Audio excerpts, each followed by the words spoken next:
But let's hear a second, Jasmine. Hold on. Here we go.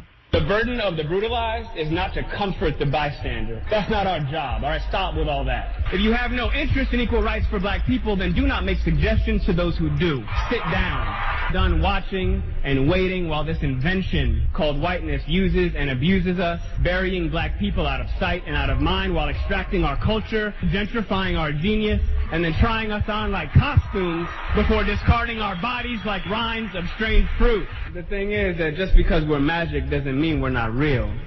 All right, so that's sort of some sampling of the speech. Before we get into the specifics, Jasmine, what was your overall take? I thought it was a great speech. I think that just about everything he said was founded and based in truth. I think there's a little bit of irony in that, you know, he's getting BET's Humanitarian Award, and there's a lot of talk about BET in the black community and its role in some of the issues that he brought up.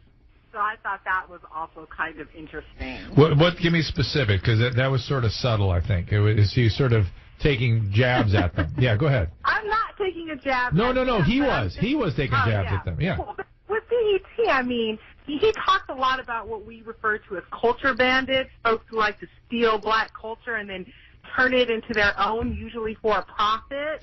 And so when you look at a network like BET, who's come so far since its inception, it has played a huge role in that. Okay, hold on, because it's funny to me that's the first thing that stood out for you, at least in terms of what comes to mind, because that was what stood out for me too.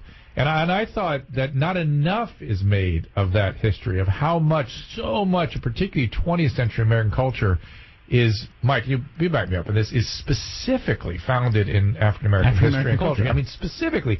And a lot of people just are not aware of it. So I thought that was point well made.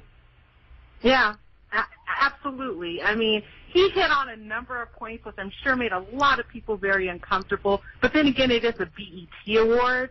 And so if you're going to, you know, for me, I would like to see people like that given at perhaps the Grammys or one of these other sort of more mainstream awards show. But, yeah, I mean, I think out of everyone's performances and everything that was said last night, I think his was probably the most profound, which is why it's getting the attention that it's getting today.